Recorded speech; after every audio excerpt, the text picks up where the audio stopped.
다큐멘터리 역사를 찾아서 제119편 송산리 제6호 고분의 수수께끼. 고구려 백제 신라 삼국을 통틀어서 그동안 왕릉으로 추정되는 무덤은 몇 군데가 있었습니다만 여기 묻힌 사람이 어느 나라의 제몇 대 어떤 임금이다라는 것을 확실하게 밝혀주는 묘지석과 함께 도굴당하지 않은 처녀분으로 발견된 것은 백제 문영왕릉의 경우가 처음이었습니다. 1971년 7월 초 충청남도 공주로부터 날아든 문영왕릉 발굴 소식은 전국을 떠들썩하게 만들었는데 특히 공주 사람들의 관심과 열기는 발굴 조사단의 예상을 뛰어넘는 것이었습니다. 자, 다들 상자 만드는 작업을 좀 더 서둘러야겠어. 유물이 수천 점인데 아무렇게나 담아서 서울까지 운반할 수는 없잖아. 아이 그럼 더군다나 이거 공주박물관은 유물 저장고도 변변치 않고 안전시설도 안 돼 있어서 이거 한시 앞이 중앙박물관으로 옮겨가야 하는 건데 말이야. 문영왕릉의 유물은 우리 공주 바깥으로 한 발짝도 나갈 수 없다. 유물 반출을 결사 반대한다. 박물관 안에서 뭐 자금 또 유물을 옮기려면 상자를 제작하고 해야 될 거 아니에요.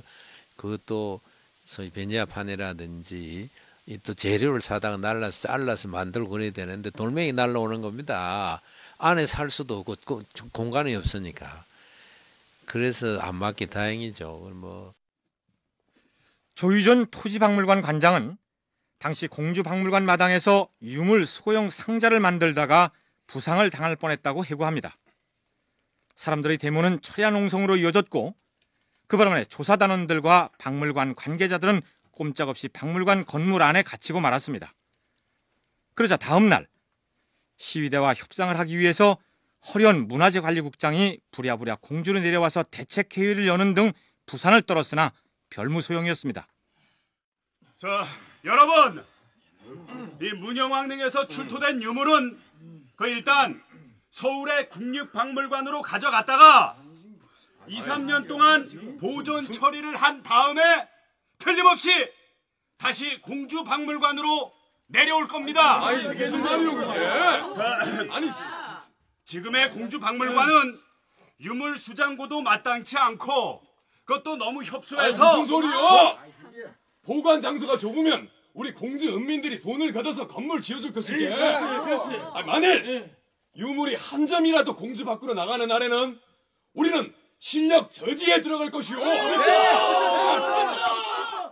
그런데 그 북새통에도 공주를 빠져나가 비밀리에 서울로 유출된 유물이 몇 점 있었습니다. 이제 다들 돌아가셔 버리기 때문에 그걸 상세한 얘기는 들을 수가 없습니다만 저희들이 그 북새통이에요. 그 북새통이라는 게 유물 못 간다 그 난리통인데도 그 찰나에 발견되고 난 이제 왕비 간식하고 무슨 다리가 만들었다는 이 언제 팔찌 같은 이런 것이 중요 유물이 서울로 간 겁니다. 김영배 관장 직접 혼자서 그럼 들고 참 그래서 그것을 이제 중앙박물관을 가져가 가지고 출토 유물 중에서 가장 화려해 보이는 그 유물들은 왕과 왕비가 머리에 썼던 금으로 만든 관 장식품과 은으로 만든 팔찌였습니다. 그렇다면 당시 공주 은민들의 데모 때문에 시달리고 있던 김영배 관장은 누구의 지시로 그것들을 빼돌려서 중앙박물관으로 가져갔을까요? 그 내막은 알 수 없습니다. 그러나 어쨌든 그 유물들은 다음 날 청와대에 나타났습니다. 당시 발굴 단장이었던 김원용 국립박물관장과 윤주영 문화고궁부 장관이 직접 유물을 챙겨들고 대통령 접견실로 갔던 것이죠. 김원용은 훗날 해고담에서 당시 상황을 이렇게 적고 있습니다. 대통령은 신기하게 생각하고 유심히 유물을 살펴보았다. 그러다 왕비가 사용했던 팔찌를 들어보이며 이게 왕비의 팔찌가 맞아요 하면서 두 손으로 휘어보는 바람에 지켜보고 있던 나는 가슴이 철렁했다. 당시 박정희 대통령은 문화재에 상당히 관심이 많았습니다. 그분이. 그래서 이제 아이고 뭐 어디 봤으면 좋겠다고 이 얘기는 하지는 않았겠지만 제 생각에는 또 이게 이렇게 해서 뭔가 보여주는 것이 예의라 생각하고 또 진짜 말로 말해서 점수 따는 거 아닌가 했는지도 모르죠. 근데 그 사람은 내가 그래서 하고 하는 이상에는 모릅니다만 어쨌든 저희들 물어보지도 않고 깜짝같이 몰랐죠. 대통령이 보고 싶다고 했는지 아니면 아랫사람들이 점수를 따기 위해 일부 유물을 미리 빼돌려서 가지고 청와대로 들어갔는지는 알 수 없으나 그 당시 문화재에 대한 인식과 정치 상황의 일단을 보여주는 에피소드를 할 수 있겠죠. 대통령에게 보여주기 위해 서울로 가져왔던 그 유물들의 사진이 중앙 일간지에 대대적으로 보도되다 공주의 사정은 더욱 험악해지고 말았습니다. 문영왕릉의 유물이 한 점이라도 공주 바깥으로 나가면 가만두지 않겠다고 그만큼 경고를 했었는데요. 왕관을 비롯한 알짜배기 유물을 몰래 빼돌려서 이미 서울로 가버렸습니다. 나머지 유물도 언제 빼돌릴지 모릅니다. 저 사람들을 박물관 밖으로 한 발짝도 못 나가게 해야 합니다. 공주박물관의 김영배 관장은 전국에서 걸려오는 협박 전화 때문에 시달려야 했습니다. 협박 내용 중에는 집을 폭파하겠다거나 가족을 가만두지 않겠다는 등 살벌한 내용도 있었습니다. 윤지용 문화공부 장관이 나서서 유물을 서울로 보내 정리하고 나서 새로운 박물관을 제대로 지어서 공주로 되돌려주겠다는 내용의 담화를 발표했으나 소요 사태는 진정될 기미를 보이지 않았습니다. 이번엔 하는 수 없이 김종필 국무총리가 나서서 담화를 발표합니다. 문영왕릉에서 출토된 그 유물들은 일단 서울로 가져가서 연구 분석을 해야 합니다. 그 작업이 끝나면 공주의 새로운 박물관이 건립되는 대로 즉시 이관해서 여러분이 볼 수 있도록 전시를 할 것이에요. 그와 더불어서 김원용 발굴단장은 출토 유물 중에서 가장 상태가 안 좋은 청동 신발을 들고 시위대 앞으로 나가서 설득 작전을 벌입니다. 여러분, 이것이 바로 문영왕이 신고 있던 청동 신발입니다. 그런데 너무 오랜 세월을 땅속에 있었기 때문에 보시다시피 이렇게 녹이 슬고 중병에 걸려버렸습니다. 이곳 공주에는 이 병을 고칠 시설과 문화재 병원이 없지 않습니까? 하루빨리 처리를 하지 않으면 이 신발은 완전히 상해서 형체조차 남아있지 않을 거예요. 그 책임을 여러분이 지시겠습니까? 이런 문화재의 보존 처리는 서울에 있는 원자력 연구소에서만 가능한데 유물을 처리하자고 원자력 연구소를 공주 땅으로 끌고 내려올 수는 없는 일 아니겠습니까? 문공부 장관과 국무총리까지 나서서 약속을 한 사항이니까 이제는 그 약속을 믿으시고. 나중에 알려진 일이지만 당시 공주경찰서장이 사복 차림으로 시위대 틈에 끼어 들어가서 유물의 보존 처리를 위해서는 서울로 옮겨야 한다더라, 이런 소문을 퍼뜨렸다고 합니다. 당시 상황이 얼마나 급박했던가를 보여주는 사례라 할 수 있겠죠.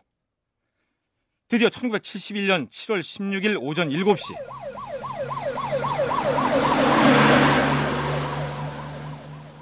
유물을 실은 차량이 공주경찰서에서 무장 경호원의 호위를 받으며 서울을 향했고 오전 10시에 덕수궁의 국립박물관에 도착함으로써 유물의 서울 이송을 둘러싼 일주일간의 소동이 막을 내립니다. 물론 그 유물들은 지금은 공주박물관에 이관되어서 관람객들에게 전시되고 있습니다.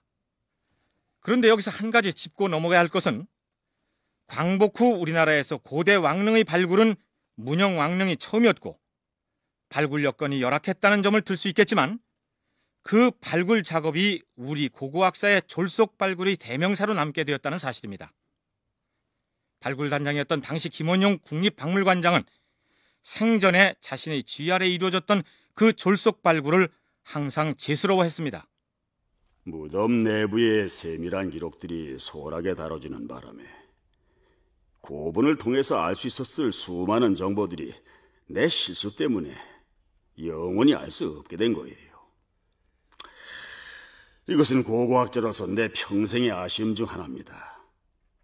문영왕릉은 1년이 걸리든 2년이 걸리든 정성과 신중을 다해서 발굴을 했어야 하는데 나는 나라와 국민에게 큰 죄를 짓고 말았어요. 당시 문화재관리부의 연구사로서 발굴단에 참여했을 뿐 아니라 김원용 당시 박물관장의 대학 시절 제자이기도 한 조유전 토지박물관장 역시 후회와 반성의 마음을 가지고 살고 있다고 토로합니다. 좀 더 우리가 시간을 좀 벌어가면서 연구를 해가면서 조사를 했다면은 이렇게 무령왕에 대한 대접이 이럴 수는 없었을 텐데, 그때 당시 하룻밤 사이에 발굴을 했다는 것은 발굴사의 졸속 발굴로 5점으로 남긴 거죠. 그런데 그걸 반성 안 하고 산다면은 우리로서는 서성이 문제가 아니라, 근데 이제 당신이 돌아가시기 전에 그러한 것을 내가 그때 경솔을 했다 쉽게 얘기해서 다 그런 무덤의 조사에서 우리가 얻을 수 있는 정보를 대부분 다 없앤 것이 그야말로 후회스럽다 하는 것이 그 소위 반성의 말씀이죠. 근데 살아있는 사람이 그렇게 반성 안 하고 살 수가 없는 입장입니다. 비록 문영왕릉이 하룻밤 사이에 졸속 발굴되었다 하더라도 그렇다고 그 왕릉과 출토유물이 지니는 가치가 변하는 것은 아니겠죠. 우선 문영왕릉에서 출토된 무수한 유물들 가운데 백제의 것이 아닌 중국의 물품이 다수 포함되어 있다는 점을 주목할 필요가 있을 것입니다. 오수전이라든지 동전이라든지 이게 우리 돈이 아니거든요. 우리가 만든 돈이 아닙니다. 그런데 어떻게 바로 직접적으로 가져올 수 있는가?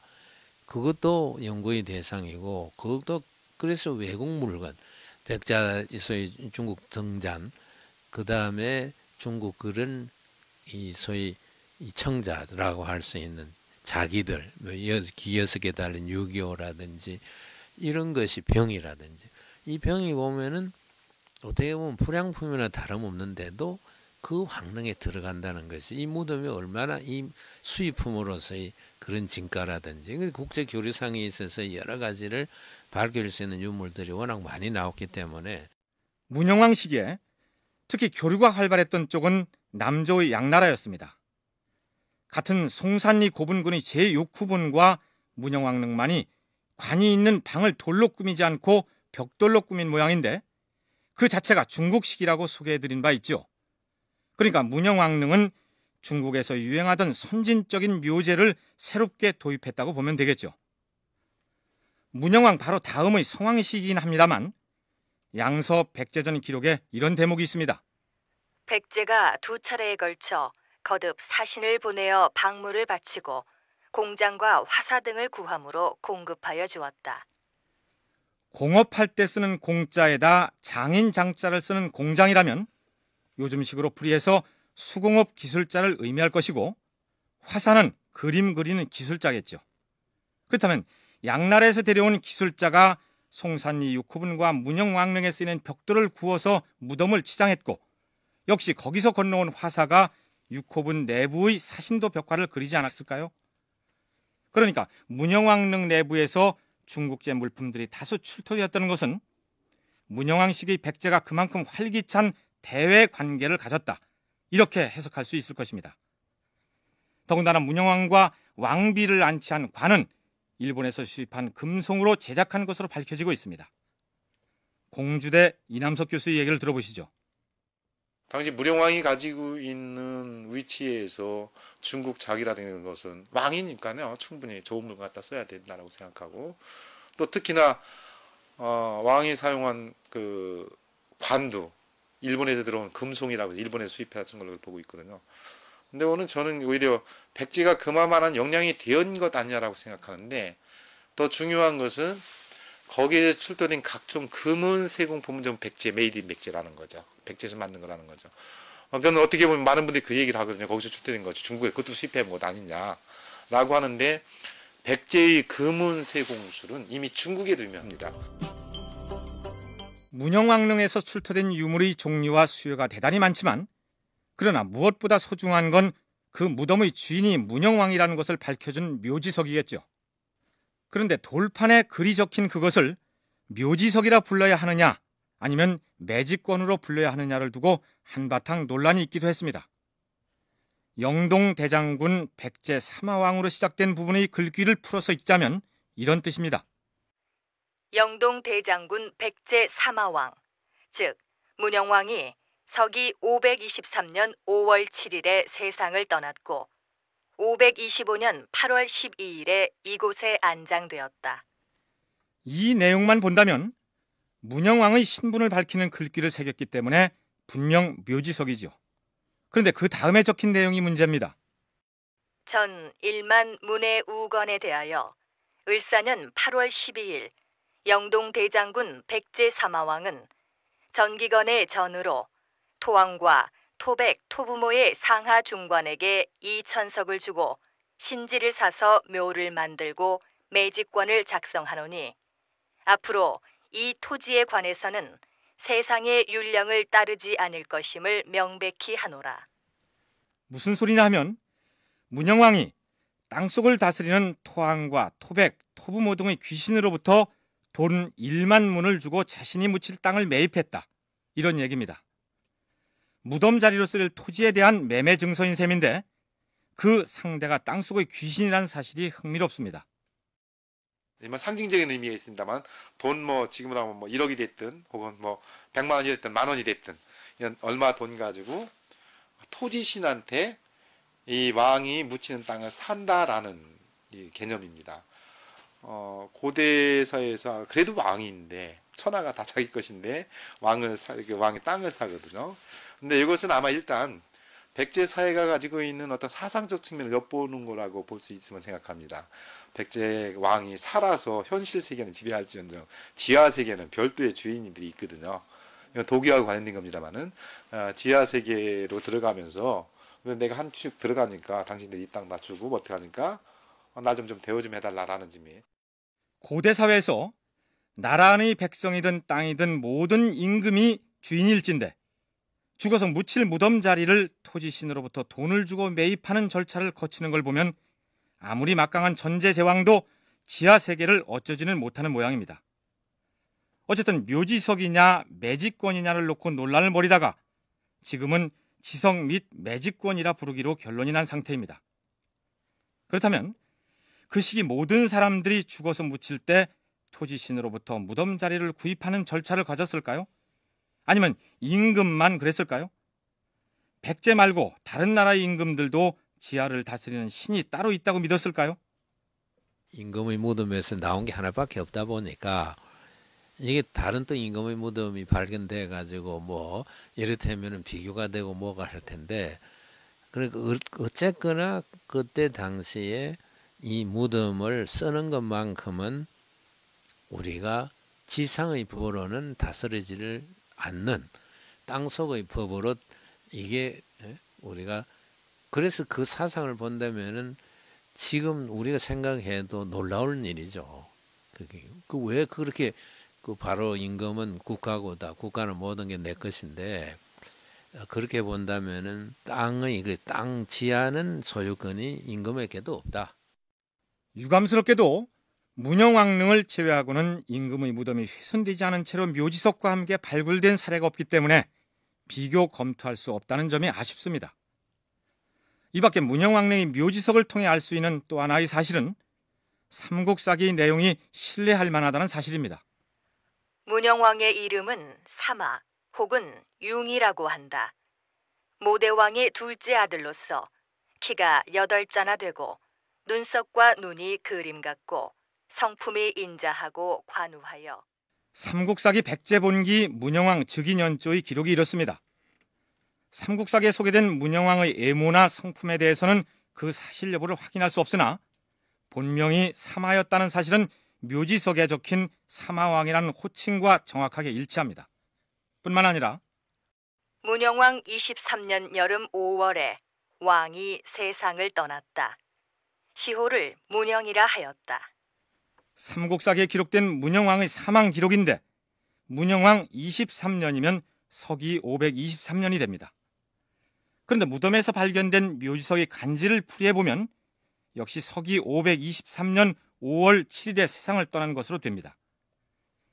김부식의 역사관이 중국에 대해서 지나치게 사대적이라거나 혹은 삼국의 역사를 기술함에 있어 신라 중심적이라는 등 비판을 하기도 합니다만 그래도 삼국사기가 얼마나 소중한 기록인가를 문영왕릉 묘지석을 통해 확인할 수가 있는 것입니다. 그런데 여기서 한 가지, 문영왕릉의 묘지석에는 문영왕을 영동대장군 백제 사마왕이라고 적고 있습니다. 삼국사기 백제 본기 문영왕 21년의 기록을 들춰볼까요? 참고로 문영왕은 사마라는 이름 말고도 융, 즉 여룡이라는 이름을 갖고 있습니다. 백제왕 여룡은 해외에서 번신의 의무를 잘 지켜 먼 곳에서 공물을 바치는 등 정성을 다하니 짐은 그 일을 가상히 여기요. 마땅히 예법에 따라 지절도독 백제 제군사 영동대장군으로 삼는 바예요. 문영왕에게 영동대장군 자코를 준 사람은 중국의 양나라 고조였습니다.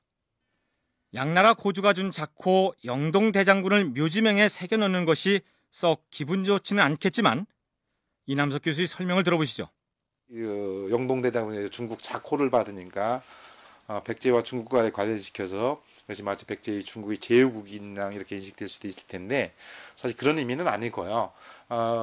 당시 고대사에서 비단 한국뿐만이 아니라 한반도뿐만이 아니라 중국 주변에 있는 나라들은 중국이라는 나라 워낙 덩치가 크니까 외교관계가 조공관계적 범죄에서 일어나거든요. 그래서 그건 별도로 설명해야 되고 백제는 분명히 거기에도 보면은 붕이라는 명칭, 아무나 쓰지 못하는 그런 명칭도 써 있었기 때문에 백제는 독립적 지위로 굉장히 중국 천재에 버금가는 존재로 그냥 인정하고 있었다는 점으로 그렇게 봐야 될 것 같습니다. 당시 사서에 기록된 조공인이 책봉이냐 하는 것은 단순한 외교적 의례였을 뿐이다. 이런 점은 이 프로그램을 통해서 수차 강조한 바 있습니다. 무엇보다 문영왕의 사망을 붕어하였다라고 표현했는데 붕이라는 표현은 황제가 죽었을 때만 사용하는 글자입니다. 백제의 왕이 중국 양나라의 황제와 대등한 관계였다는 점을 짐작할 수 있습니다. 자, 이제 다시 문영왕릉과 함께 벽돌로 내부를 쌓아 만든 전축분인 송산리 6호분을 살펴보기로 하겠습니다. 같은 벽돌 무덤이지만 문영왕릉에는 벽화가 그려져 있지 않은 반면에 송산리 6호분에는 벽면에 사신도가 그려져 있습니다. 6호 전축분에는 벽화가 그려져 있거든요. 사신도라고 표현된 건데 사실 우리 사신도만 알고 있는데 뭐 주작 청룡 백호 주작 현무하는 거지 사신도.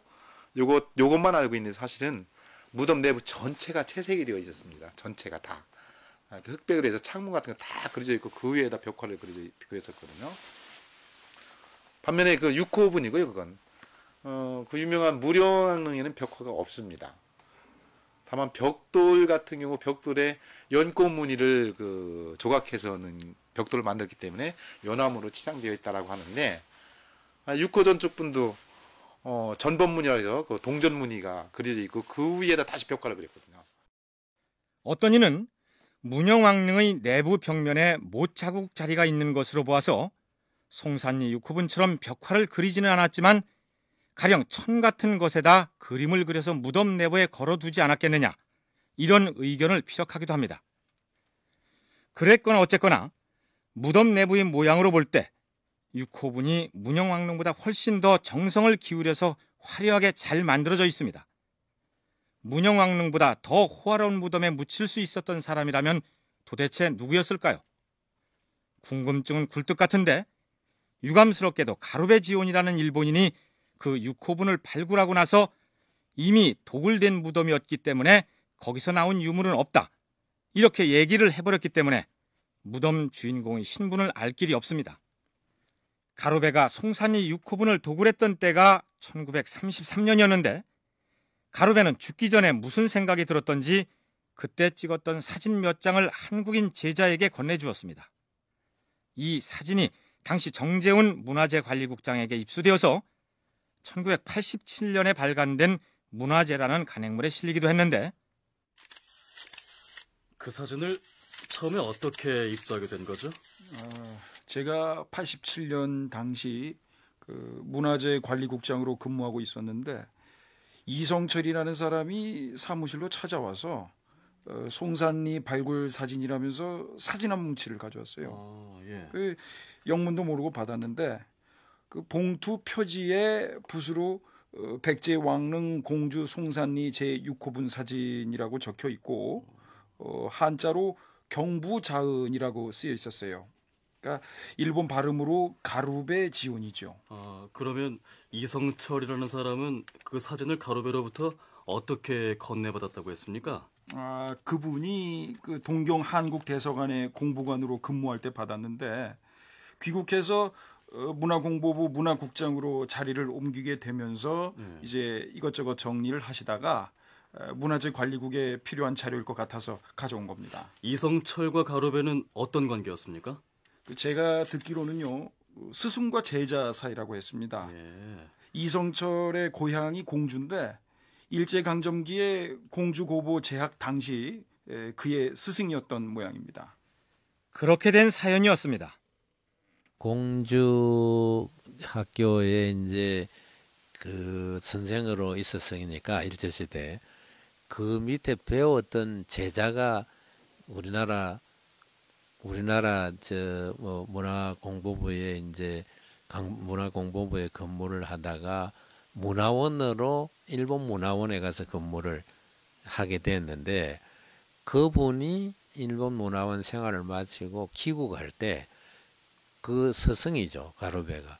그래서 그걸 사진을 너희 나라 필요하다 그래서 넘겨주어가지고 뭔지 모르게 받아왔는데 이놈을 그때 이제 문화재 관리국장인 정재훈 씨에게 이게 뭔지 모르겠다. 공주 거라고 주더라 하고 이제.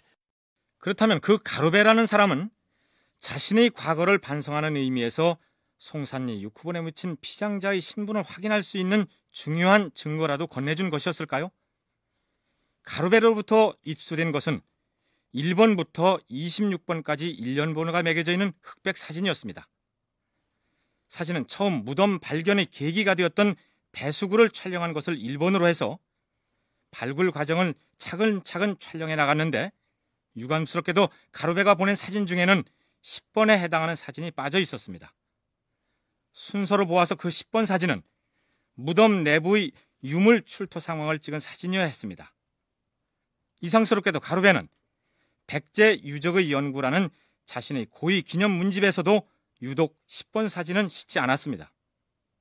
이 사진이라는 게 순서대로 되어 있지 않습니까? 발굴하기 전, 발굴 과정, 그 다음에 제일 중요한 것이 유물 노출 과정이거든요. 그런데 그 사진만 없는 거예요. 그래서 이게 뭔가 의심스럽다. 그렇게 생각하고 뭘 아무리 추적해봐도 나오지를 않지는 않지만 그래서 그것을 그렇게 해서 쭉 소상하게 다 밝혀놨죠. 이제 그 내용입니다. 송산리 6호본에서도 귀중한 유물이 출토되었을 텐데 가루베는 그 유물을 빼돌린 도굴꾼이라는 오명이 두려워서 일부러 유물들을 찍은 그 사진을 없앴거나 감춘 것이다. 이렇게 의심할 수밖에 없는 것이죠. 자식들이 어느 정도 알고 있지 않을까도 생각을 하고 있는데 모르죠. 그건 입도 끝까지 다물면은 그렇다고 해서 법이 여기 우리나라 법이 미치는 것도 아니고 또 그건 또 이미 50년이 60년이 넘은 얘기인데 그걸 지금 덜쳐낸다는 것도 그게 그런 일이죠. 그러나 자기가 양심 고백을 하고 갔다면 몰라도 끝까지 그건 안 하고 간 거죠. 근데 그럼 그 유물이 어디 갔냐 이거죠. 그렇다고 문영왕릉보다 더 화려하고 정교하게 조성된 그 송산리 6호분이 과연 누구의 무덤인지 추리하고 분석하는 일마저 안 할 수는 없지 않겠습니까? 백제 성왕은 이제 부여로 내려갔는데 무덤이라는 것은 고향으로 이제 그런 본능이 있어서 성왕일 가능성을 얘기하는가 하면은 또 무덤 양식으로 봐가 앞설 수 있다. 그래서 그 앞서는 동성왕의 무덤이 아니냐. 근데 이제 문제는 그게 소위 말해서 동일하게 처녀분으로서 손을 안 댄 무덤으로 밝혀졌다면은 그 유물 가지고 비교를 해볼 수 있는 거고 또 그 무령왕이 묘지석이 있으면 지석이 있으면은 거기도 있었을 거거든요. 근데 이게 어디 갔냐 이겁니다. 그러니까 이 도굴은 천인공노할 일이다 이거죠. 일찍부터 그 무덤을 두고 성왕의 무덤일 것이다. 혹은 동성왕의 무덤일 것이다. 등등 여러 설이 있어 왔는데 이남석 교수는 그 두 임금의 무덤이 아니라고 분석합니다. 무령왕릉에는 없는 벽화도 그려져 있고요. 그리고 더 화려하거든요.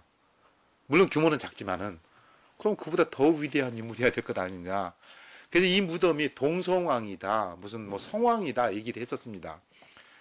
근데 무덤 구조를 보면요, 6호 전축분이 입구가 달렸음에도 불구하고 시신은 한 국분이 안 넣습니다.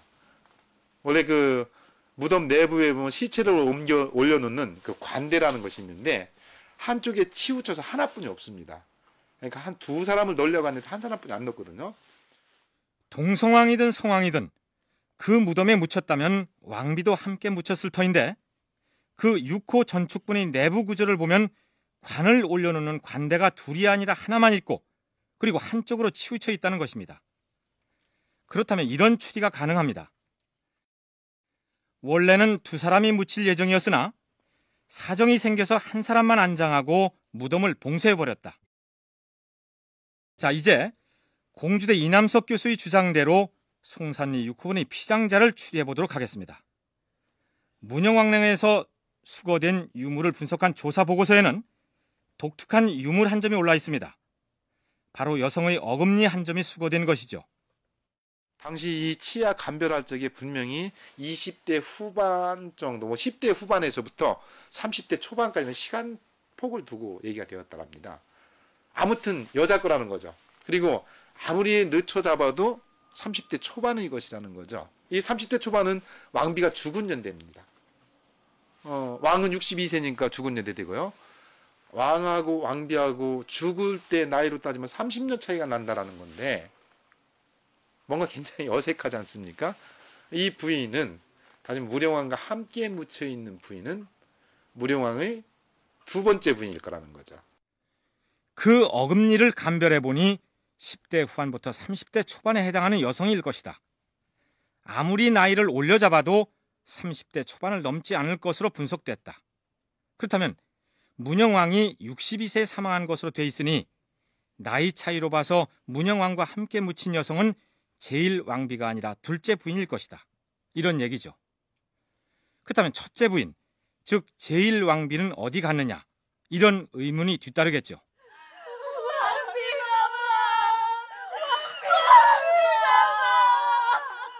문영왕 생존 시에 왕비가 죽었습니다. 해석하게도 왕비가 지병을 이기지 못하고 세상을 등졌다. 절차에 따라 빈전을 만들고 장례를 치르도록 하라. 예, 대왕마마. 왕비의 3년상이 끝나면 안치할 유택을 지금부터 조성해야 할 터인데 그 유택은 짐도 나중에 함께 묻힐 곳이니라. 짐이 수시로 점검할 것인즉 소홀함이 없도록 정성껏 만들도록 하라. 예, 대왕마마. 대왕마마, 신이 얼마 전에 양나라에 다녀왔사온데 그곳에서는 석실을 돌로 꾸미지 않고 흙을 구워 만든 전돌로 꾸미고 있었사옵니다. 그리고 그 위에다 호화롭게 사신도를 그려서 유택을 마련하고 있었사옵니다. 어허, 그렇더냐. 그렇다면 우리도 양나라의 것을 본받아서 그렇게 만들 것이니라. 사절단을 양나라 황제에게 보내시어서 전돌 굽는 공장과 벽화 그릴 화살을 보내달라 청하시옵소서. 알겠느니라. 이렇게 해서 만들어진 무덤이 송산리 6호분이라고 일단 가정을 하기로 하죠. 문영왕 생존 시에 직접 지시를 받아 만든 무덤이었기 때문에 내부 치장도 정교하게 하고 정성껏 벽화도 그렸습니다. 그러면은 왕비가 죽었으면은 무령왕은 당연히 자기 부인을 위해서 무덤을 만들 것이라는 겁니다. 그 무덤 만드는데 한편 생각하면 왕비 무덤 이렇게 생각할 수 있지만은 조금만 확대해서 생각하면 이건 누구 무덤이냐 이렇게 얘기를 해야 되거든요. 왜냐면 그 당시 관습은 부부가 함께 한 무덤에 들어가기 때문에 무령왕은 왕비가 죽자 무덤을 만드는데 누구 무덤을 만들어요? 왕비를 위해서 무덤을 만들지만 자기 무덤을 만드는 겁니다. 자기도 함께 들어가야 되니까요. 혹시 저는 이 6호분이 그렇게 해서 만들어진 것 아니냐라는 거죠. 무덤 그 6호분하고요, 무령왕릉하고 구조적으로 살펴볼 경우 무령왕릉이 6호분보다 좀 규모가 큽니다. 근데 만든 수법은 6호 전축분이 훨씬 정밀하고 치밀합니다. 그렇다면 벽돌을 붙인 벽면에다 어떤 방식으로 사신도를 그렸을까요? 중국의 경우 부분 그림을 새긴 벽돌을 연결시켜 짜맞추는 방식인데 송산리 6호분은 거기서 한 단계 더 발전시켜서 프레스코 기법을 사용했다고 합니다. 이남석 교수의 설명을 들어보시죠. 그림을 그리는 면에다가 흙을 바르고 그 위에다 알료로 그림을 그리느냐, 아니면 벽돌을 곱게 갈아가지고 그 위에다 직접 그리느냐, 이 바탕을 만들어서 하느냐 안 만들어서 하느냐 이런 차이 가지고 하는데, 이 바탕을 만들어서 하는 것을 갖다가 흙을 바르고 하는 것을 프레스코 기법이라고 하거든요. 이 6호 전축부는 벽돌에다가 전번문이 다 그려져서 이게 부조가 돼 있어서 그 연결시켜서 전체 문양이 됩니다. 근데 그 위에 채색을 했어요. 흑백으로 채색, 창문처럼 전부 채색을 하고 나서 그 위에 다시 점토를 발랐습니다. 점토를 바르고 그 위에 다시 알료를 그렸거든요. 그러니까 전형적인 프레스코 기법에 의해서 이 벽화를 그렸기 때문에. 자, 이렇게 해서 무덤이 완성되었습니다. 그동안 빈전에 있던 왕비의 시신이 무덤 속으로 운고되어서 안치됩니다. 바로 옆에는 나중에 왕의 관대가 놓일 것이기 때문에 왕비의 관대는 중앙에서 한쪽으로 치우쳐 놓여졌겠죠. 무덤에 출입구가 있기 때문에 사람이 수시로 드나들면서 내부 관리를 했을 것입니다. 문영왕은 왕비를 장사 지낸 뒤에 다시 장가를 들어 젊은 여인을 두 번째 왕비로 맞이합니다. 그리고 얼마 동안 잘 살았는데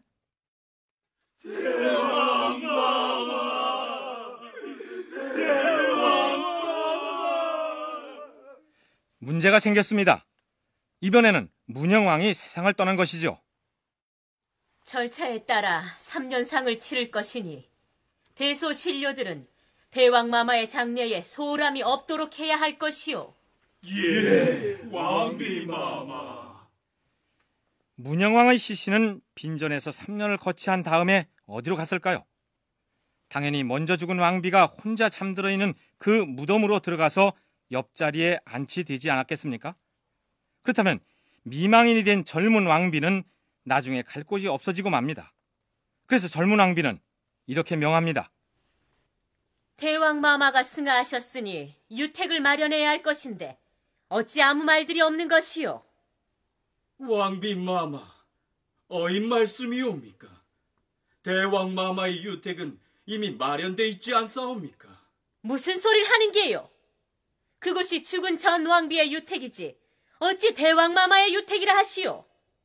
대왕마마께서 생전에 그곳에 묻히시겠다고 하시면서 닥치시오! 지금 당장 그 무덤 위쪽에다 대왕마마의 새로운 유택을 만들 것이오. 그리고 이전에 만들어 놓았던 전 왕비의 유택은 더 이상 들어갈 사람이 없으니 입구를 폐쇄하도록 하시오. 당시에는 왕비를 배출한 귀족 가문이 조정에서 막강한 힘을 행사하던 시기였던 만큼 전 왕비의 가문과 젊은 왕비의 가문 사이에 치열한 세력 다툼이 있었을 것입니다. 어쨌든 젊은 왕비의 뜻대로 부랴부랴 새로운 왕릉이 조성되었는데 이전의 왕릉처럼 정성을 들여서 벽화를 그리고 할 겨를이 없었겠죠. 새로운 능을 조성하면서 이전에 만들어 두었던 능은 입구를 폐쇄해버립니다. 애당초 문영왕이 함께 묻힐 줄 알고 왕비의 관대를 한쪽에 치우쳐 놓았는데 그만 그 상태로 무덤 입구를 폐쇄해버리고 만 것이죠. 관대가 이걸 한 사람만을 위한 무덤이라면 관대가 어디에 있어야면 정중앙에 있어야 됩니다. 한 사람만 위해 만든 거니까. 그런데 그게 아니고 절반을 딱 나누어 가지고 한쪽으로 치우쳐 있어요. 그래서 또 하나를 놓으려고 했는데 안 났다라는 거죠. 그래서 그런 여러 가지 사정으로 봐서 6호 전축부는 무령왕의 전부인 무덤, 그리고 무령왕릉은 무령왕과 무령왕의 후부인이 들어간 무덤, 이렇게 결론을 내린 겁니다. 자, 그런데 그 젊은 왕비도 곧 세상을 떠납니다. 역시 3년상을 치른 뒤에 새로 만든 왕릉에 문영왕과 나란히 묻혔다, 이런 얘기죠. 이 가설이 신빙성을 확보할 수 있는 근거는 또 있습니다.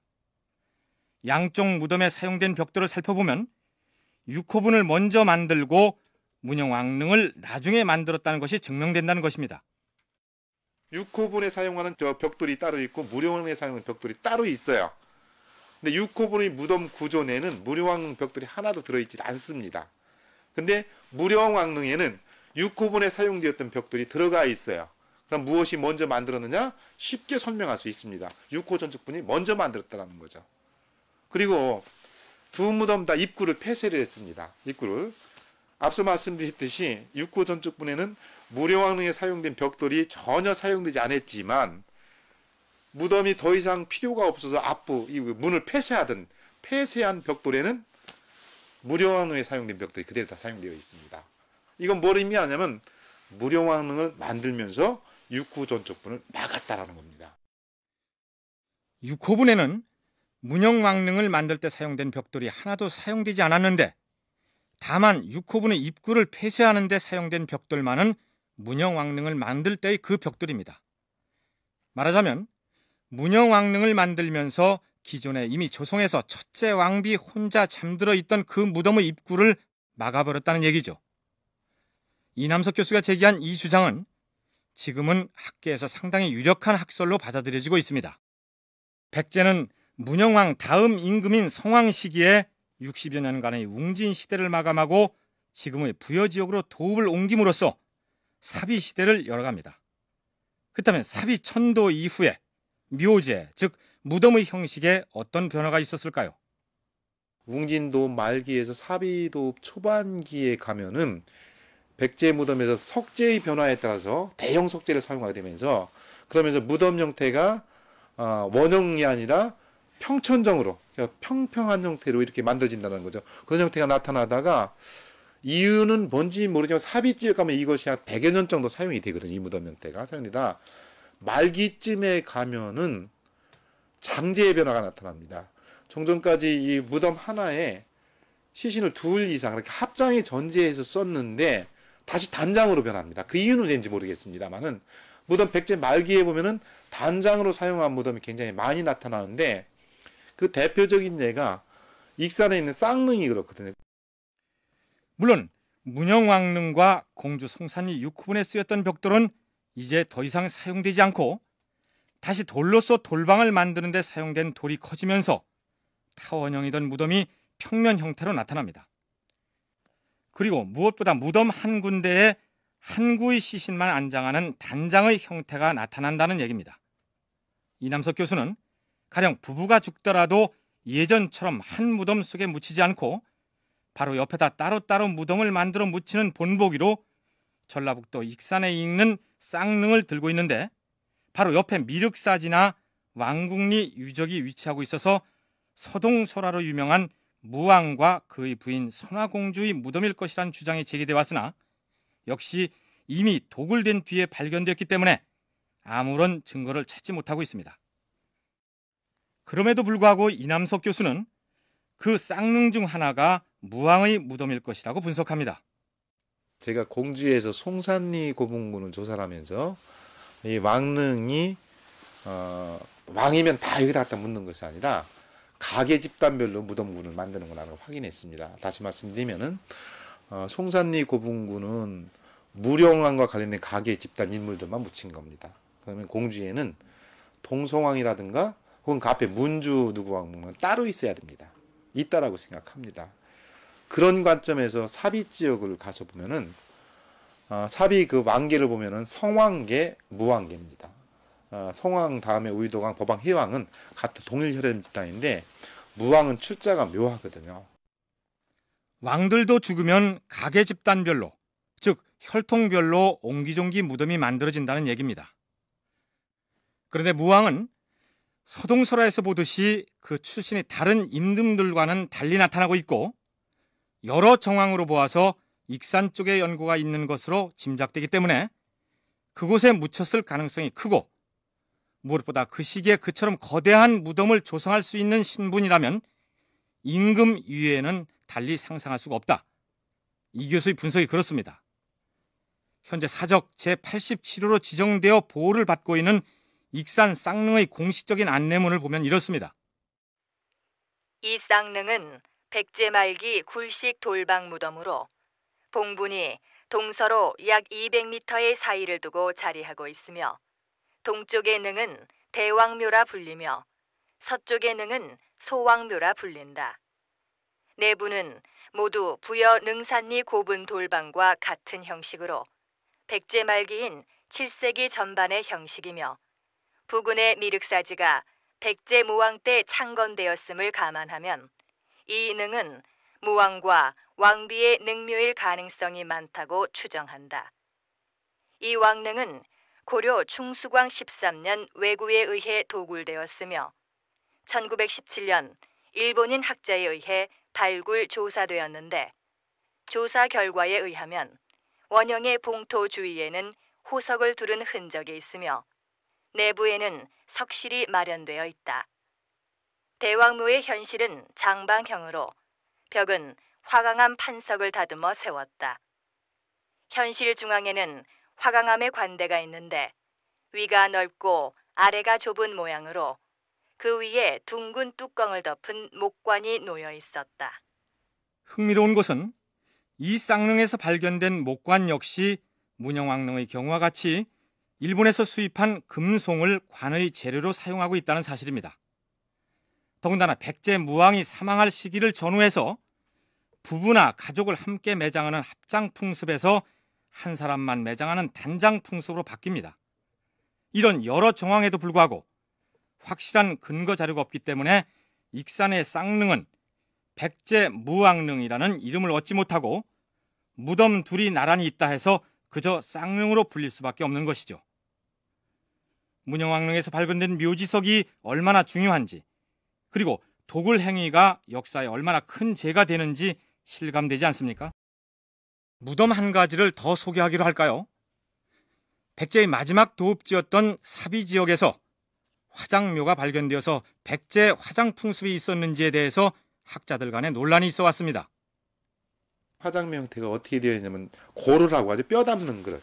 그러니까 타오자 고루라고 하는 것을 이 땅속에 묻어놓은 겁니다. 이것도 험지역이 묻어놓으면 토장인데, 그렇죠? 이 고로가 있어서 백제의 화장이 있다라고 하는데, 지금 이 부분에 대해서는 일단 그 여러 가지 그 얘기가 있습니다만은 사례가 많지 않아서 정확히 설명할 수는 없습니다. 백제 말기쯤에 화장이라는 그 화장하는 방법이 있었는데 일반인들이었겠느냐라는 것은 자세히 모르겠습니다만 오히려 지금 대체적인 견해는 승려와 관련돼서 일부 부분적으로, 그러니까 절에 계신 스님들이 그 타계했을 적에 이 화장이 있어서 그거와 관련시켜서 이게 남게 된 것 아니냐 이렇게 하는데, 자, 어쨌든 행열식 석실분이 백제의 대표적인 무덤 형식이라고 설명을 드렸는데요. 이남석 교수는 처음에 백제가 낙랑과 대방 지역의 무덤 형태를 받아들여서 백제의 대표적인 묘제로 정착시켰을 것으로 보고 있습니다. 백제 중앙 세력이 4세기 후반경에 저는 낙랑 대방 지역인 서북한 지역인데 이 지역에서 이 무덤 형태를 받아들인다고 생각합니다. 도읍지에서요. 그러면은 이것은 선진묘제라고 보거든요. 선진묘제로. 가장 유행하고 최신 묘제인 겁니다. 그러니까 백제 도읍지에서 받아들였죠. 그리고 그 지배 세력이 자기 묘제로 가지고 있는 겁니다. 이 무덤이 백제가 4세기 후반부에 이거 들어오는데 도읍지에서 쓰는데 지방사회에는 그 당시에 이런 무덤을 전혀 모르던 상태입니다. 근데 이런 무덤이 4세기 후반서부터 5세기 전반대에 지방사회 곳곳에서 하나씩 나타나기 시작합니다. 출입구가 설치되어 있어서 무덤 내부를 드나들면서 재사용할 수 있도록 만들어진 이 돌방 무덤은 처음에는 백제의 중앙 세력만이 사용했습니다. 그 시기에 지방의 세력들은 자기들이 전통적으로 사용해오던 무덤 형식에다가 돌로 무덤방을 만드는 방식으로 응용을 했기 때문에 지방마다 그 모양이 다르게 나타납니다. 그런데 후기 백제로 가면서 지방에서도 지방 고유의 토착적인 무덤 형식이 자취를 감추고 백제의 중앙 세력과 똑같은 모양의 행열식 석실분으로 통일이 된다. 이남석 교수의 분석이 그렇습니다. 이 중앙님이 행열식 석실분을 묘제로 가지고 자기 묘제로 정착을 했습니다. 했는데 이 무덤을 쓰던 사람들이 지방사회에 있던 독자 세력들 전부 없애버리고 통일해서 직접적으로 다스리게 된다면은 중앙의 고급 문화가 지방에 그대로 들어갈 수밖에 없다라는 거죠. 그래서 이 묘제를 전부 통일되는 것이 그거와 관련이 있다고 생각하거든요. 이건 비단 백제만이 아니라 국가발전단계가 늦은 신라나 아직 안 된 가야 같은 경우도 이 묘제가 선진묘제로 들어가고 있거든요. 일본은 더 합니다. 일본도 이 흉여식 묘제가 들어가면서 그 유명한 전방후원문이 사라지게 됩니다. 우리가 영산강 유역 세력을 얘기할 때 그 지역에서만 독특하게 발견되는 대형 항아리에 시신을 넣어 땅에 묻는 대형 옹관 고분에 대해서 소개한 적이 있었죠. 그 옹관 고분 역시 결국은 백제의 중앙묘제인 행열식 석실분으로 교체가 됩니다. 백제의 지방 통치가 강화되면서 중앙 세력이 지방을 직접 통치하게 되고 무덤 형식 역시 중앙의 것으로 단일화된다는 얘기죠. 말하자면 국가의 성장 발전 단계를 대표적으로 나타내 보이는 것이 바로 무덤의 형식, 즉 묘제인데 그것이 백제 역사에서 가장 극명하게 드러난다, 이런 얘기입니다.